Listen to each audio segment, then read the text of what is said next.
வீட்டுமனை பத்திரப்பதிவு நடைமுறைகள் பற்றிய மக்களின் புரிதல் எப்படி இருக்கிறது என்று அறிய சிலரிடம் கேட்டபோது அவர்கள் தெரிவித்த கருத்துக்களை இப்போது பார்க்கலாம். அதில் இந்த டிடி அப்ரூவ் கொடுக்க வாங்கி அந்த மாதிரி வீடெல்லாம் கட்ட முடியாது. லட்சக்கணக்கில் இருக்க மதிப்பில் வாங்க முடியாது ஏழைகள்லாம். அதெல்லாம் இந்த பஞ்சாயத்து அப்ரூவ் இருந்ததுன்னா 1, 2 இருந்ததுன்னா ஈஸியாக வாங்கி மக்கள் வந்து வீடு கட்டுறதுக்கு ரொம்ப சௌரியமாக இருக்குது. இதனால் மக்கள் அலக்கழிச்சிட்டு இருக்கிறாங்க. இந்த ஏழை பாளையங்களுக்கெல்லாம் போய் பதிவு பண்ணுறதுக்கு ரொம்ப சிரமப்படுறாங்க. வழிகாட்டு மதிப்புன்னு வச்சுருக்காங்க சார். அந்த வழிகாட்டு பதிவில் வந்து அவங்க சதுரடின்னு போட்டிருக்காங்க. அது நிலமாக இருக்கா மனையாக இருக்காங்கிறது அது எங்களுக்கு தெரியறது வேலை கிடையாதுங்க. சதுரடியில் இருக்கும்பொழுது அது நாங்கள் பிளாட்டை போட்டு நாங்கள் வாங்கிடுறோம்.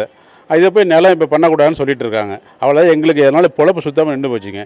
பத்திரம் எழுதுறவங்க சரி, அதை நம்பி இருக்கக்கூடிய ஒரு 60-70 தொழில் சுத்தமாக எல்லாமே பாதிக்கப்பட்டு போச்சுங்க.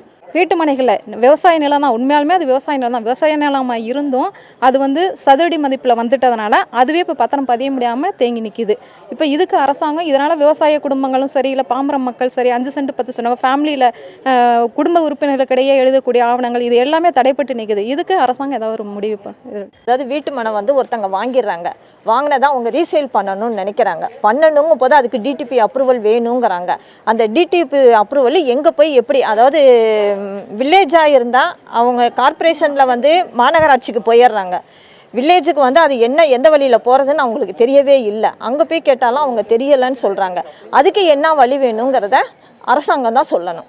டிடி அப்ரூவ்டு கேட்குறாங்க. அது கொஞ்சம் ஏழையாக இருக்கிறவங்களாம் டிடி அப்ரூவ்டு வாங்க முடியாது. பஞ்சாயத்து அப்ரூவ்டு இருந்தால் நம்ம தலைவர்கிட்ட போய் கேட்டு பஞ்சாயத்து அப்ரூவ்டு வாங்கினா கொஞ்சம் ஈஸியாக ஏழைகளும் 2 சென்ட் 3 சென்ட் வாங்குற போது கொஞ்சம் ஈஸியாக பதிவு பண்ணிக்கலாம்.